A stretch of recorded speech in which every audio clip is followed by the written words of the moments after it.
Actualidad desde distintos puntos de vista. Un espacio para la discusión bien informada. El Mostrador en la Clave. Con el equipo de El Mostrador. Estamos con El Mostrador en la Clave. Con nosotros está Federico Joanón. Mirko se enfermó. Mucho Negroni. No, pero Mirko se enferma. Mirko no se enferma. Pues, él es la enfermedad.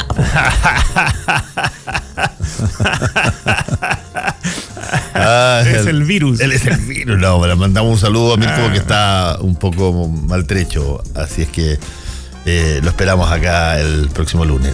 Tenemos los libros para regalar que desde ayer estamos ofreciendo. El último de Guillermo Parvex, quien asesinó a Manuel Rodríguez. Hay toda una ideas conspirativas históricas. Fue la logia Lautaro, masónica o una sociedad secreta distinta al grupo. ¿Qué roles tuvieron Bernardo Higgins y José de San Martín en su muerte y por qué marcaron esta historia la época independentista? Bueno, este libro es el último de Guillermo Parvex, que ha hecho algunos muy entretenidos en materia de escudriñar la historia, tanto la reciente como la pasada, la bien pasada, como es este caso, y en esta oportunidad se la toma con Manuel Rodríguez. ¿Quién asesinó a Manuel Rodríguez? De Guillermo Parvex. Y el otro libro que estamos también regalando es Aini, un pequeño viaje por los pueblos originarios de Chile, que es un libro precioso, muy ilustrado, donde revela montones de situaciones de pueblos originarios. Un libro grande, un libro macizo, un libro que para ponerlo incluso en la mesa de centro, de Felipe Monsalve. Aini, un pequeño viaje por los pueblos originarios de Chile, y Guillermo Parvex, quien asesinó a Manuel Rodríguez. Ya saben, # combinación clave y @ me gusta leerse. Combinación clave. Ya, dale. ¿Qué personaje más interesante y atractivo Manuel Rodríguez, ¿eh? Sí. Ahora, tú sabes que a uno le pasa, y no sé si te pasa a ti, pero a mí me pasa. A mí me fascinaba historia en el colegio. Y siempre me gustó, fue uno de los en gran medida porque tuve dos muy buenos profesores de historia. Cura Lillo, te apuesto. El cura Lillo. El cura Lillo fue uno que además, el cura Lillo, nosotros era un sacerdote jesuita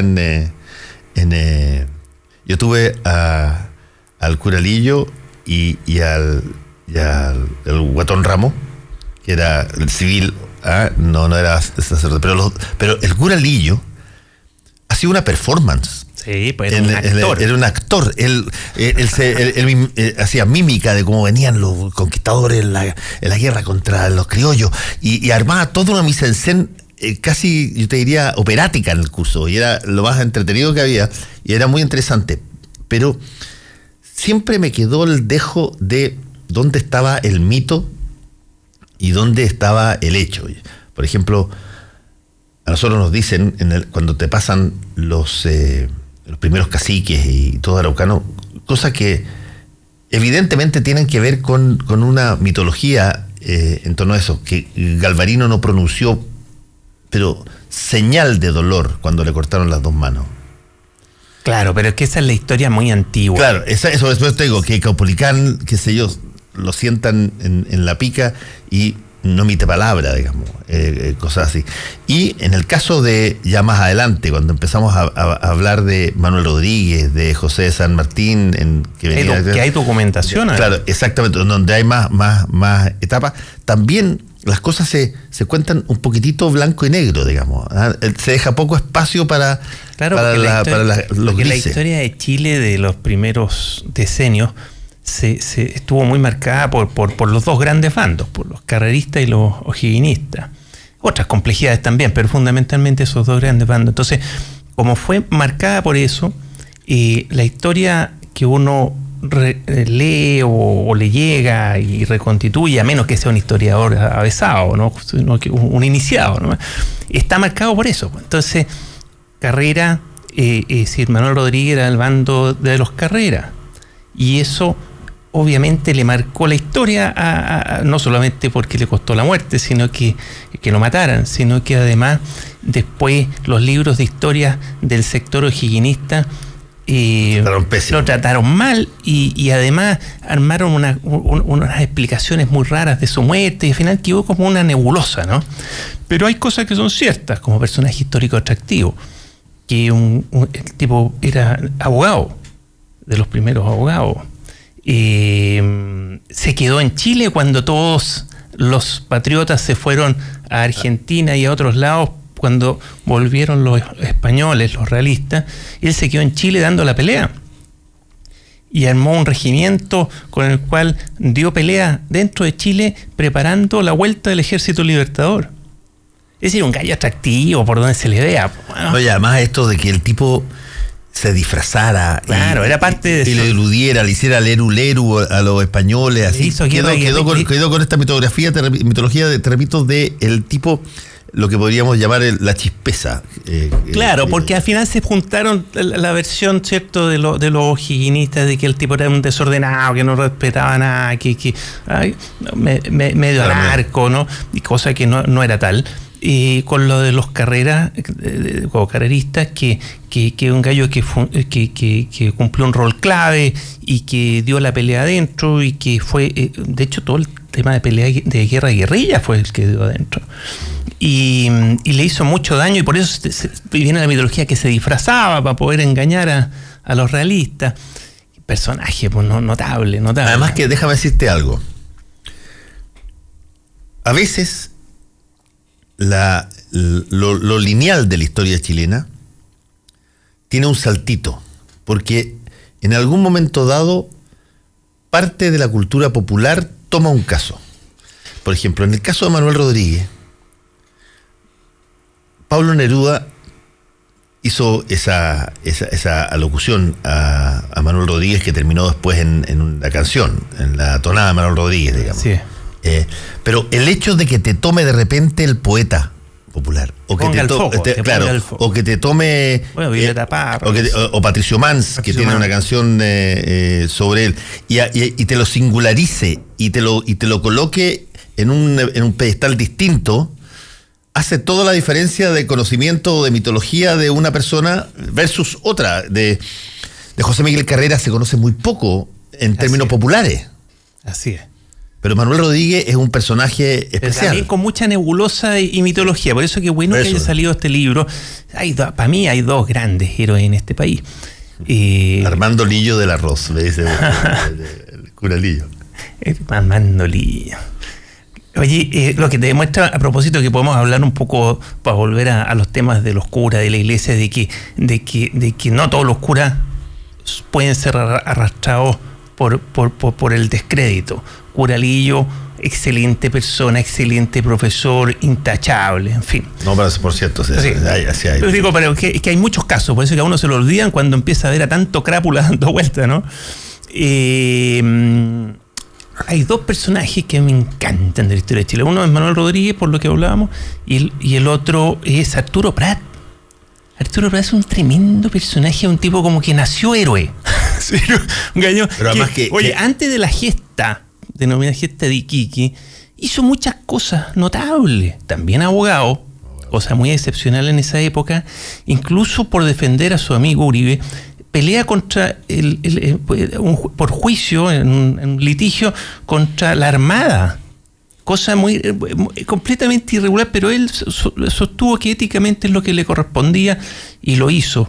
El tipo rescató el barco La Esmeralda, que después en el cual murió, cuando se estaba por hundir en una tormenta, prácticamente solo. En fin, era un notable héroe, como esos gallos que tienen como carne de héroe, ¿no? Nacieron héroes. Sí, además que después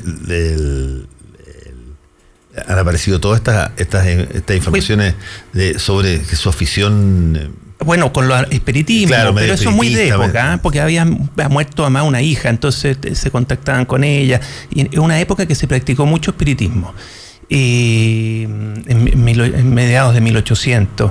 Y otra cosa notable, ¿tú sabes qué fue Agente Secreto? Bueno, eso lo vi en el libro de Baradit. No, pero hay un libro antes, que se llama así, Arturo Prat, Agente Secreto en Buenos Aires. Estuvo encargado por el presidente Pinto, justo antes de la Guerra del Pacífico, de ir a espiar los movimientos de la Armada Argentina en Buenos Aires y en el sur de Argentina, porque bueno, en esa época se estaba en disputa la Patagonia. no estaban bien consolidados los límites. Chile decía que era de él y Argentina de ellos, para no entrar en detalles pero Arturo Prat fue espía chileno allá y volvió y le reportó al presidente Pinto su misión diplomática, entre comillas, porque era de espía. Notable, ¿no? Sí, no, esa es una de las cosas interesantes que tiene la historia, que tú cuando revisas y profundizas en determinados aspectos, te das cuenta que la forma en que te la enseñaron, quizás porque había que entregar una serie de información y no se podía perder demasiado tiempo en toda la vasta gama de grises que tenía cada persona, tú las tenías, bueno, algunas eran blancas, algunas eran negras, algunas eran absolutamente buenas y otras eran absolutamente malas, digamos. Y por lo tanto tú perdías un poquitito a la salida del colegio del sabor de explorar un poquitito más a estos personajes que eran mucho más vastos, algunos de ellos, de lo que finalmente quedaron anclados en los libros de historia escolar. Sí, bueno, además también dicen que hay tendencias históricas, ¿no? La microhistoria, la macrohistoria, depende cuál sea el historiador, que al final se base el profesor, si se basa en un historiador más de la macrohistoria o de la microhistoria, de las pequeñas cosas que hacen que te determinan los personajes, ¿no? Y las circunstancias históricas y lo que ocurrió. También dicen que la historia la escriben los que ganan. Bueno, todas esas cosas van influyendo, ¿no? Sí, buena parte de eso tiene razón en algún caso. O sea, por ejemplo, tú tienes una situación donde si yo le pregunto a una persona a ver cuál es la diferencia entre los aliados y los nazis en la Segunda Guerra Mundial, descríbamelo uno a uno. Tú vas a describir los nazis de la forma en que tienen plasmado prácticamente todo el ámbito cultural, digamos. Son un ejército de estos ordenados, fríos como pescado, criminales aquí allá, y los jovencitos salvadores de todo son los aliados, digamos, y en particular dentro de los aliados Gran Bretaña y Estados Unidos. Se ve bastante menos a los franceses en el cine hollywoodense respecto de la Segunda Guerra Mundial. Está bien caricaturizado, pero han salido mejores películas donde se complejiza, porque efectivamente, por ejemplo, el ejército alemán y un ejército profesional que en algún momento un mando político lo embarcó. Pero no todo el mando alemán era nazi. De hecho, eran tan poco nazi muchos de ellos que le hicieron atentados a Hitler para tratar de sacárselo de encima, porque no estaban de acuerdo con lo que estaba ocurriendo. No todos eran anti-judíos. Lo que pasa es que muchas de estas películas, por categorizar, asimilan lo que eran el alto mando y el mando alemán del ejército profesional alemán con las SS y con la Gestapo. Y son cuestiones completamente distintas. De hecho, muchas veces el ejército alemán era intervenido a través de estos grupos de confianza del partido nazi, ¿no? Entonces, son caricaturas, pero parte de la caricatura a veces le da sabor. Hoy día han salido películas buenísimas que complejizan esa caricatura, ¿no?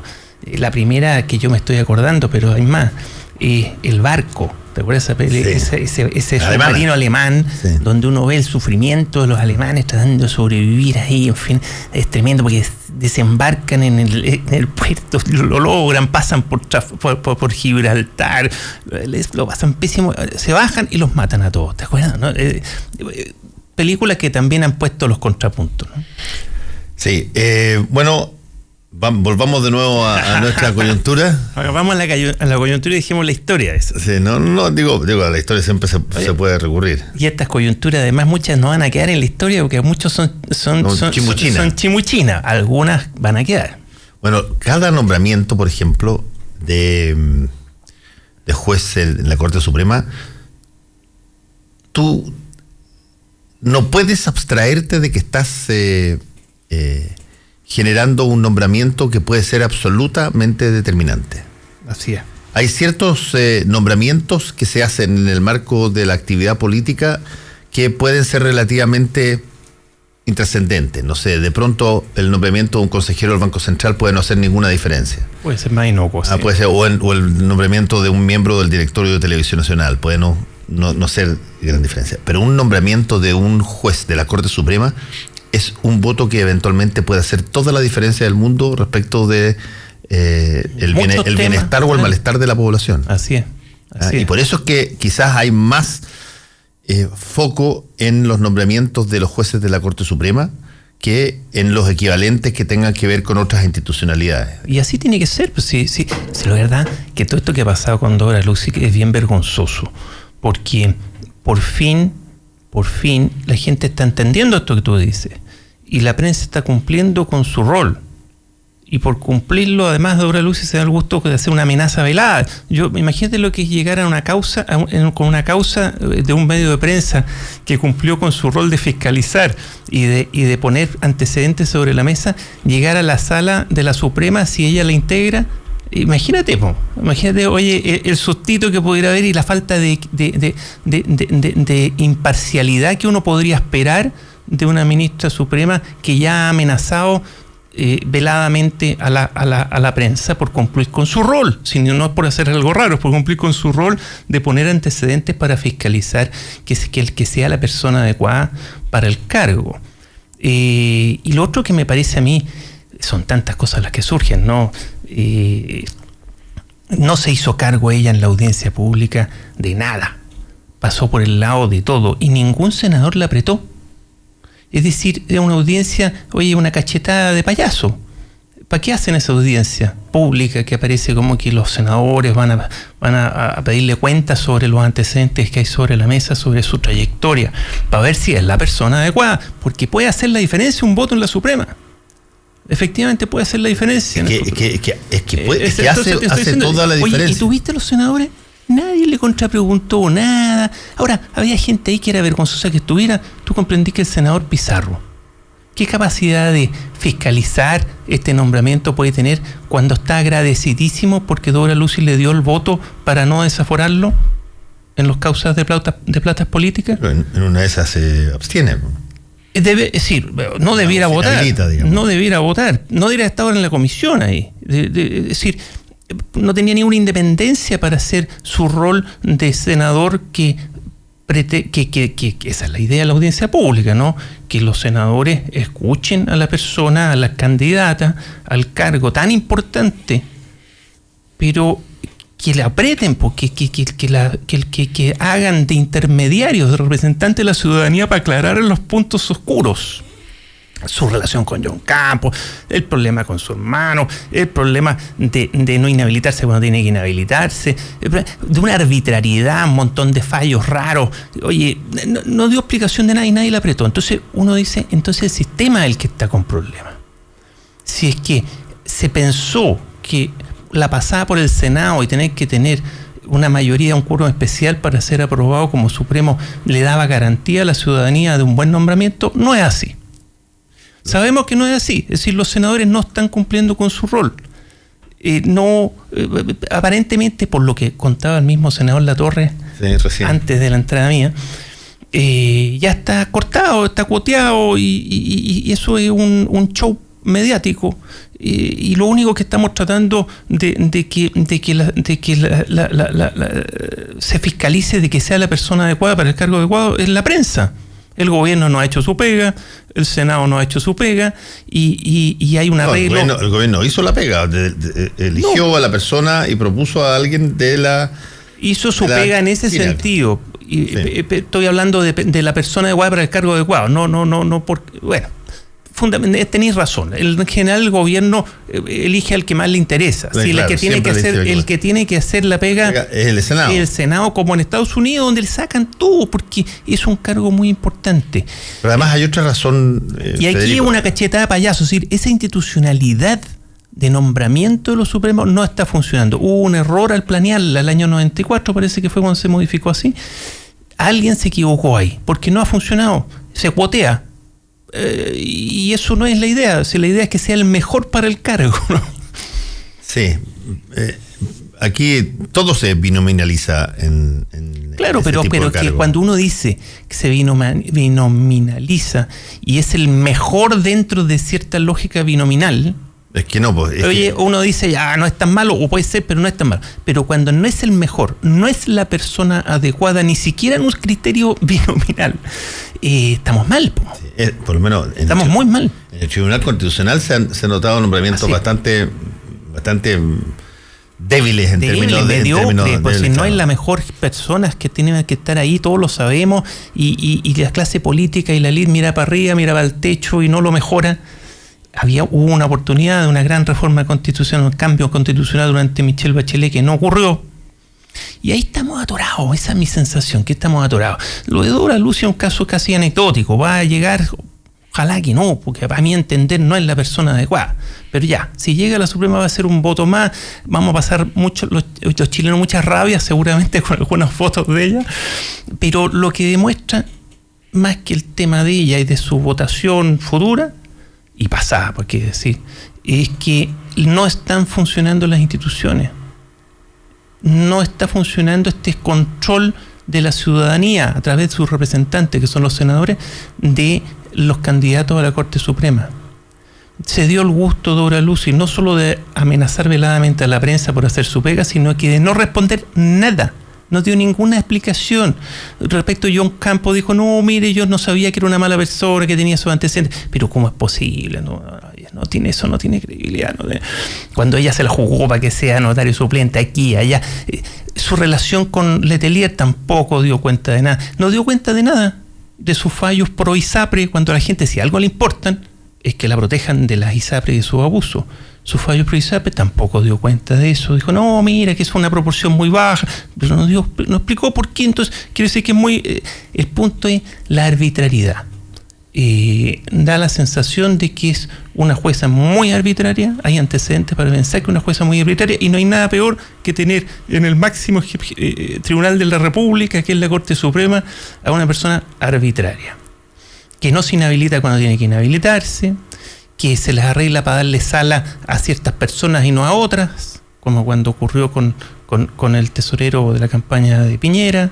En fin, y ahora está cosechando favores, está cosechando los favores que hizo, o que se supone que hizo, porque lo que queríamos nosotros era escuchar explicaciones en la audiencia pública. Y no dio explicaciones, y pucha, en fin, eso es lo que me provoca, más que ella como persona con nombre y apellido, que una funcionaria más.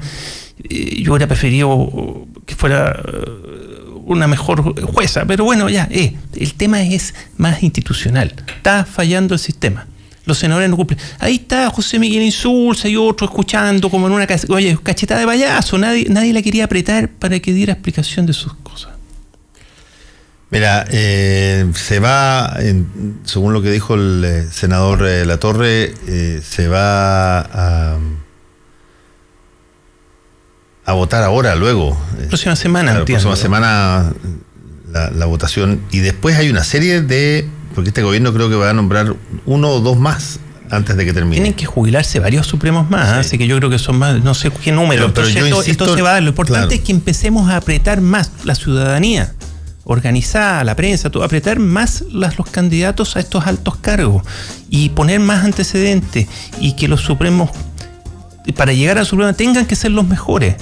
Entonces ahora los senadores, si hay un acuerdo político y no obstante no sea la mejor candidata, votan por ella, que la ciudadanía después le haga seguimiento a esto y le pueda pasar la cuenta a sus representantes que no cumplieron con su labor.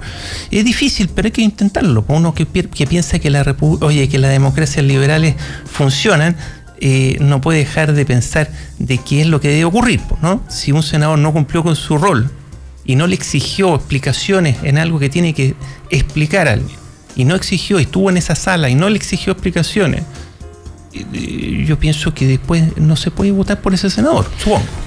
Bueno, hay bastantes razones por las cuales uno podría no votar por alguien que no sea necesariamente el nombramiento de un determinado... Pero va sumando.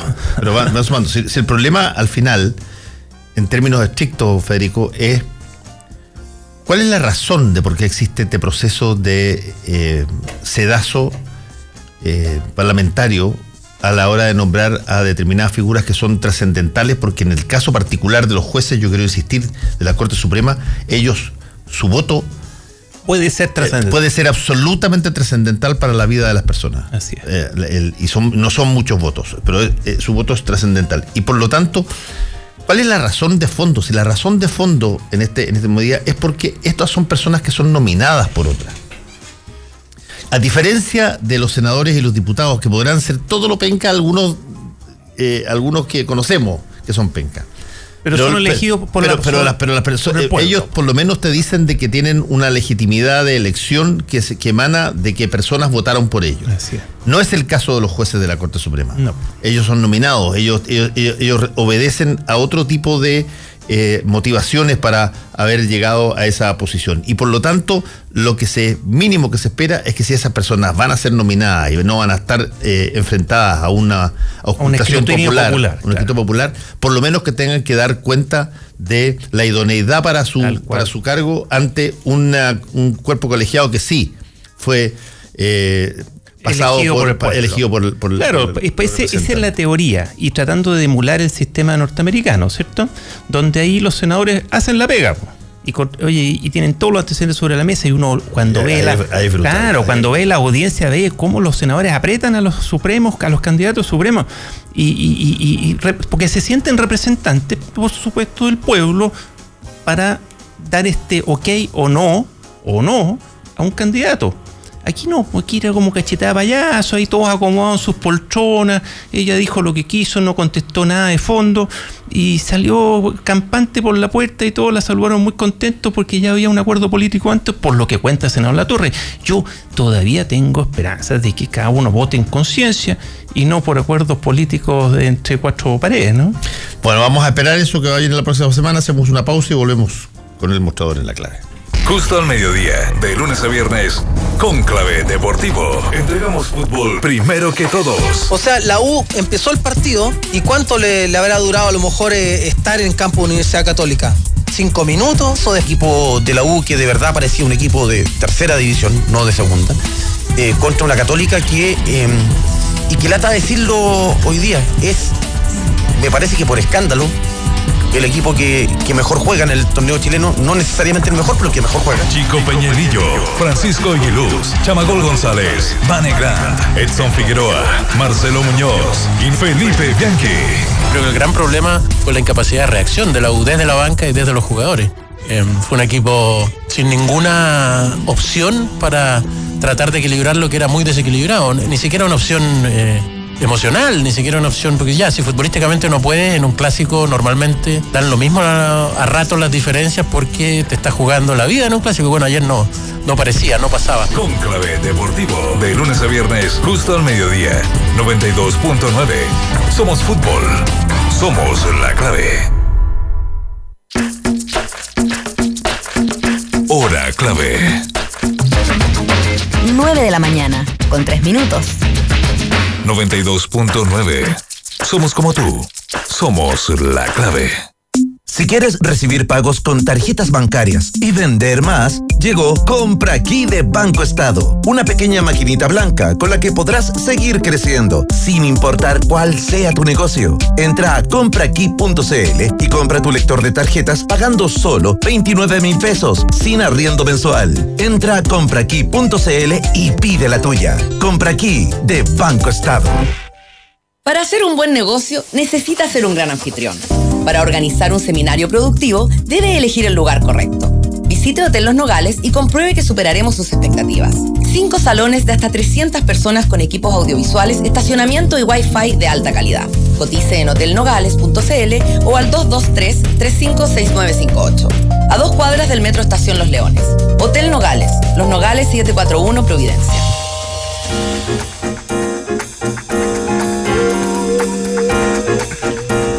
Estamos con el mostrador de la clave y estamos con Federico Llanón. Hola. Tú te estaba contando sobre esta carta apostólica. Que además... la carta apostólica de ayer del Papa, La carta apostólica de ayer del Papa, que tiene vigencia a partir del 1 de junio. Y tiene varias cosas interesantes, pero la más interesante de todas es el último artículo, el artículo 19, que es el artículo que dice: estas normas se aplican sin perjuicio de los derechos y obligaciones establecidos en cada lugar por las leyes estatales, en particular las relativas a eventuales obligaciones de información a las autoridades civiles competentes. O dicho de otra manera, ya no se puede amparar el sacerdote o el obispo o la monja o quien sea que tenga una situación ahí, no puede ampararse en que esto tiene que canalizarse exclusivamente al interior del derecho canónico como era hasta ahora, si es que acaso las obligaciones penales o las obligaciones jurídicas en los territorios donde ocurren este tipo de cosas, la justicia civil exige que se denuncien y hay castigo para esas conductas. Claro, al fondo establece algo bien obvio, pero que no es bueno que lo haga, que la Iglesia no tiene extraterritorialidad, sus funcionarios no tienen extraterritorialidad, no le deportan al Vaticano solamente, sino que viven en un país determinado, un Estado-nación que tienen que cumplir con sus leyes, y si hay delitos u otro tipo de infracciones tienen que hacerse cargo en el país donde viven, porque es lo normal, es lo más obvio del mundo. Lo que pasa es que faltaba que alguien lo dijera así de obvio, digamos, y que fuera el Papa. Pero no solamente es un problema de obviedad, aquí hay un problema. Por eso inmediatamente hubo gente que criticó al Papa por esta carta apostólica, que se llama Vos sois la luz del mundo. Pero porque acuérdate tú que un número importantísimo de prelados en distintas partes del mundo, a la hora de tener que estar enfrentados a los tribunales de justicia, cuando se les preguntó por qué ustedes no hicieron ninguna denuncia respecto de lo que sabían que estaba pasando al interior de la iglesia, o de lo que incluso ustedes mismos habían investigado, las respuestas de ellos en Francia, en Boston, era idéntica, porque me estaba prohibido a través del protocolo y las normas del derecho canónico. Era su forma de protección, creyendo una extraterritorialidad. Claro, tú tenías un poco como la FIFA. Tú tenías una ley propia que no tenía puentes con la ley ordinaria, en este particular caso de los abusos sexuales a menores o personas vulnerables. Eso se rompe en esta carta apostólica. Es decir, ya estaba roto. Claro. Todo el mundo sabía que no era así, y en Boston fueron condenados los que tuvieron que ser condenados, en Australia también. Pero me refiero, eso queda roto en esta... Roto desde dentro, esa es la diferencia. Cuando se instruye a que si es que acaso las leyes ordinarias consideran delito aquello que se está investigando en la iglesia, tiene que dar cuenta, tiene que informar cualquiera de las personas a las que está dirigida la carta, que es lo más vasto que imaginable. O sea, si el obispo no avisa, puede avisar el asistente, el obispo auxiliar. Si es que el obispo auxiliar no avisa, puede oficiar el clérigo que ayuda en la misa, o la monja que está ahí. O sea, ya no hay claro, en fondo lo que está haciendo el Papa, por eso que le digo, Lolo, es lo obvio, lo que es bueno que lo haya hecho, notable que lo haya hecho explícito, pero es lo obvio. Si la iglesia no tiene extraterritorialidad, la iglesia no es un órgano que está separado de los lugares donde funciona. Y ahí cada estado funcionan sus legislaciones, sus aparatos de justicia, y eso es una cuestión que es una realidad. Lo que pasa es que la iglesia jugaba este doble juego, que no, mira, como tengo el derecho canónico y reporto al Vaticano. Como soy un estado distinto. Un estado distinto, pero no todos son funcionarios diplomáticos. Solo los funcionarios, los nuncios son los que tienen un estatus de funcionario diplomático, ni los cardenales, ni los obispos, ni los curas, ni las monjas. Entonces jugaban un doble estándar y a veces poco manejable, que les servía de excusa. Pero como ya en todo el mundo las condenas van dejando claro de que eso no era real, que era una fantasía, y las condenas contra los obispos, contra los curas, por delitos en los distintos países son una realidad, el Papa dio este paso, que está bien, es mejor que exista que no exista, pero era una realidad en todos lados. Ya nadie acepta en ningún lado del mundo de que los curas sea de la categoría y jerarquía que sea, no denuncien ni den aviso a la justicia civil del país. Pero ahí, Federico, estás haciendo una cosa que creo que requiere un pulimiento. Estás poniendo el foco en que la gente no acepta algo, nadie acepta. Y las autoridades de cada estado no lo aceptan. Esto no tiene que ver con la gente. No, esto viene de adentro. Esto lo que dice es que, mira, ya no se puede hacer lo que se estaba haciendo. Ya no se puede hacer. Por lo tanto, el peso de la acción recae sobre la persona que sabe, sobre la persona que investiga, sobre la persona que está ahí, y que ya no puede zafar diciendo, oye, yo no dije nada, yo no comenté a la policía. Porque lo hice a través del derecho canónico. Porque lo hice a través del derecho canónico. No, estoy de acuerdo. Ese es el paso, que desde dentro se explicita algo que ya era evidente desde fuera.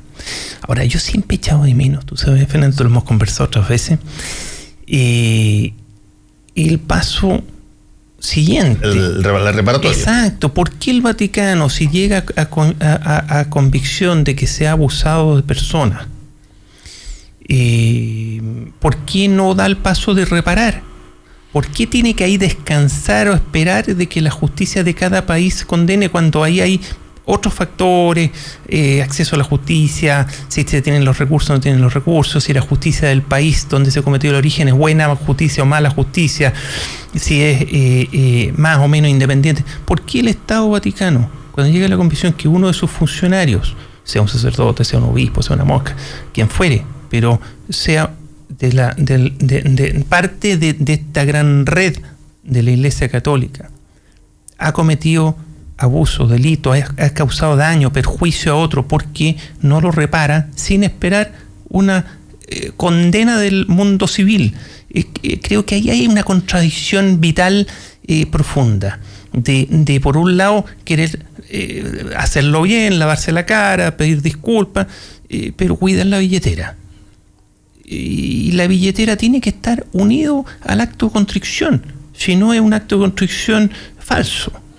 Sí, yo tengo sentimientos mezclados respecto de eso por una razón siguiente. No digo que hay que proteger a la iglesia de no reparar, todo lo contrario, creo que tiene que reparar. Pero creo que quien debe aquilatar el daño no es necesariamente la iglesia, que es parte interesada en el asunto. O sea, si bueno, es que el ciudadano podría reclamar ante la justicia de su país, además. Eso es lo que planteo. Porque puede ser baja, ¿no? La indemnización, es decir, es ridículo. Claro. Bueno, que reclame, pero que haya la iglesia podría eventualmente ponerse de acuerdo, como ha pasado varias veces. Se pone de acuerdo directo con la persona, víctimas, le pasa un pueblo y la persona no habla más, se acaba el caso. A lo Michael Jackson. Claro, exactamente. Y por lo tanto, yo creo que esto tiene que transparentarse. Y creo que las penalidades deben ser lo suficientemente altas para que las responsabilidades tengan una equivalencia y bueno, y así fue, por ejemplo, como pasó en Estados Unidos. En Estados Unidos no fue la iglesia la que fijó los montos que tenían que pagarse. Pero lo que ocurre es que ahí tenía una justicia que funciona, ¿cierto? En Boston funciona y funcionó. Pero, ¿qué pasa en otros países o regiones donde la justicia no está funcionando bien por distintos motivos? Porque se han hecho malos nombramientos, a propósito de los nombramientos de jueces, por la razón que sea, no funciona bien, y la persona entonces se queda sin reparación pecuniaria. Sí, bueno. No, pues entonces eso no debiera ser, a eso voy. No, estoy de acuerdo, pero creo que un paso importante es que se saque los casos que se conocen del ámbito secreto del obispo. Concuerdo, pero... Y por lo tanto, al transparentarse y estar obligado, bueno, naturalmente se te crea la posibilidad de la demanda civil por reparación y daño. Claro, y si la persona, por ejemplo, en Chile las víctimas de Caradima son gente que tiene recursos suficientes para contratar un buen abogado, ¿cierto? Y hacer una buena defensa, y eso es una situación completamente distinta. Que no cobra nada. Pero ese es otro tema, podría cobrar, pero no cobra. En cambio, otra gente no tiene ese acceso. Es verdad. Y no puede ir en igualdad de condiciones con los mejores abogados que podría contratar la iglesia para defenderse. Entonces, me hace ruido que el Vaticano, cada vez que aborda esto, no abra la billetera. Fije estándares o criterios para abrir la billetera. Cosa que el que esté, que la necesidad de ir al justicia civil en los distintos lugares del mundo como víctima, se reduzca. Sí. Ahora yo creo que esto indirectamente lo hace, porque cuando tú transparentas el asunto y lo llevas a la justicia penal, tú automáticamente tienes la posibilidad del juicio civil por reparación de daño. Pero depende de la calidad de la justicia de ese país, claro, de esa ciudad, de ese... Lo que antes se hacía era para evitar que pasara lo segundo, tú ocultabas lo primero. Sí, no, claro. Estamos hablando que ya había un asalto cuántico, claro, en esto. Sí, desde que hemos empezado conversando hace un par de años hasta ahora, había un salto cuántico. Y además, cada vez se saben más cosas, más. Entonces, ya no tenemos la ignorancia que había antes. Y ya la iglesia nos juega, con una ventaja que jugaba antes. Oye, ¿no? Déjame cambiarte de tema. ¿Tenemos ya el contacto o ya no? Ya. Pero, ¿viste el impacto del lanzamiento del libro de la Cristina Kirchner? Impresionante, ¿no? Entonces, un éxito de venta. Vendió 300.000 ejemplares en, qué sé yo, una hora. Sí, eso te demuestra que el kirchnerismo es poderoso en Argentina igual. No se sabe todavía si va a ir de candidata, todo indica que sí, y no se sabe si va a ganar, puede ser que gane Macri, pero de que la va a pelear porque es muy importante. Allá es impresionante la capacidad, no sé si de olvido o de perdón, o de hacer vista gorda que tienen los argentinos, porque la cantidad de delitos que se le están persiguiendo a Cristina son enormes y muchos y enormes. Y la gente igual, es cristinista. Es sorprendente, ¿no? No sé si es cristinista o está metido el peronismo justicialista en el ADN del argentino medio. Y por lo tanto, tú tienes esta cosa de admirar a tus líderes independientemente de lo que digan de ellos. Es un poco lo que pasa con Maradona, sí. ¿Cachai? Que tú, es muy raro eso del que tienen los argentinos. Claro, sí. No es que tú digas, no detectes las falencias del personaje, sino que tú consideras de que lo virtuoso que de aporte a la historia de su país tapa y supera todas las otras cosas, que en otras partes no es así. En otras partes tú puedes ser pero perfectamente extraordinario, pero al mismo tiempo caer en una situación y te golpea tal cual como cualquier otro ciudadano. Acá no. Acá tienden a endiosar, claro, no sé, es bien curioso. Además que Macri no lo ha hecho bien. Entonces, como no lo ha hecho bien Macri, tampoco hay una contraparte que haga de... Sí, pero notable el tema del libro. Dicen que lo escribió ella, además, porque ella escribe bien, no es que tenga un escritor fantasma detrás. Mira, y de hecho le escribía los discursos, parece, a su marido, a Néstor. Yo leí 2 capítulos que me mandaron, y está muy bien escrito. Sí, no, sí, tiene buena pluma. Está muy bien escrito y es entretenido y tiene hartos ejemplos y cosas así. Ahora, me gustaría leerlo completamente. Pero son 300.000 ejemplares del libro que se vendieron en nada. Increíble. En Chile cuando se venden 2.000 o 3.000 ejemplares. Tú vendes 1.500 ejemplares y estás en la lista de los más vendidos del Mercurio. Claro. Así que... Países muy distintos. Bueno, oye, otro tema que quizás podríamos tocar... aprovechando que viene una situación. ¿Cómo viste el término? Porque yo creo que a esta altura va a quedar un poco en una suerte de nebulosa. Pero ¿cómo viste tu tema favorito de toda la semana pasada? Bueno, ¿sabéis qué? ¿A quién tenemos que podemos preguntarle esto? A Iván Weissman, de Argentina. ¿Está en línea, Iván? Iván, ¿estás? Estoy, los escucho un poco mal a usted. Nosotros te escuchamos con voz de frecuencia modulada perfecta. Sí, mirá que bien. Bueno, por ahí tengo una segunda carrera después de los 50. Oye, ya pasaste los 50, no soy fresco. Estoy como bueno, no, Federico, no cuentes secretos, Federico, por favor. Oye, estábamos recién comentando del lanzamiento del libro de Cristina, que estamos viendo aquí que vendió 300.000 ejemplares, pero en nada. Y con esta frase que dijo que volveremos. ¿Qué tanto de esto es exitismo por una figura pública y qué tanto es factible, Iván? Bueno, primero es hablar, ella nunca dijo volveremos, fue la gente que la empezó a aclamar cuando terminó el discurso, ella no lo dijo, y más como que lo saca yo, como dijo, mira, es el libro más vendido de este siglo, está bien, llevamos solo 20 años, pero para Argentina un bestseller extraordinario de 6-7 ediciones, como el de Alconada Mont sobre la raíz, vendió 60.000. Cristina en 2 semanas o 3 semanas vendió 280.000 libros, casi 300.000.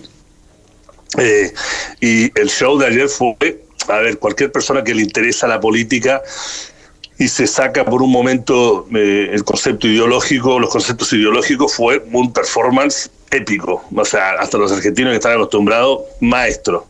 A nadie le queda duda, a no ser de que le quiten los fueros y vaya a uno de los 5 juicios orales que ya está sancionada, de que ella va a ir de candidata, con chance de ganar. Fue muy coachada, por primera vez hizo referencias a posibles cosas que no hicieron tan bien, fue con un tono, no fue el tono típico de Cristina, fue un tono muy balanceado, dijo por favor no pifien, habló de todos los argentinos, o sea, apelando al centro, apelando a esa clase media peronista que no la votó en las últimas 2 elecciones, ni a ella ni al kirchnerismo, que es la que va a decidir y es la que ha estado más golpeada por esta crisis y el desastre económico que de este gobierno, parte heredado y parte autoinfligido. Pero desde el punto de vista teatral, dramatismo, fue tremendo. Había 20.000 personas en la calle con pantallas afuera, la aclamaban. No, fue un show. Y normalmente ella era tipo Fidel Castro, hablaba 1 a 2 horas, esta vez habló 32 minutos. Y como te digo, fue un amigo mío que estaba ahí y que me dice, yo los voté cuando salió Néstor, pero nunca más. Me dice, si no supiese su historia, la voto, es decir, sobre todo con la oferta que es disponible. Lo que pasa es que justo la gente empezó a recordar, porque en medio del discurso a varios periodistas, la cámpora y el kirchnerismo los agredió, no los dejó trabajar, fueron escenas muy violentas con algunos periodistas, que a la gente le hace recordar la cara, el lado B y la parte más oscura de la forma en que gobernó el kirchnerismo. Recuérdanos quiénes son la cámpora, por favor. La cámpora es como la barra brava del kirchnerismo. Que lo dirigía, lo presidía y dirigía, si no me equivoco, el hijo de Cristina, ¿no? El hijo maneja la cámpora, claro. Ahí está la cara, una de las caras oscuras, pues aparte de los delitos por los cuales está siendo perseguida, ¿no? Mira, a Federico te escucho muy mal, a Fernando lo escuché perfecto, a la voz de Federico se escucha muy, muy opaca. Es que él está en profunda decadencia. me están perjudicando aquí los muchachos con el micrófono. Ahí sí te escucho bien. Oye, bueno, eso. No me acuerdo ya lo que te comenté. No, es respecto de la cara oscura, ¿no? Como es un movimiento dentro del kirchnerismo que apelaba a meter a los jóvenes a la política, era más dogmático. Algunos le decían que eran los camisas café, como los brown shirts de los nazis, no exagerándose obviamente, porque no hay ningún tipo de paragón, pero eran como los duros, era como el brazo más duro dentro del kirchnerismo. Oye, Iván, dentro de esto mismo, tú dijiste, hay cosas que son autoinfligidas en respecto de la situación de Macri hoy y otras cosas que vienen con herencia. ¿Cuál es cuál en estos momentos?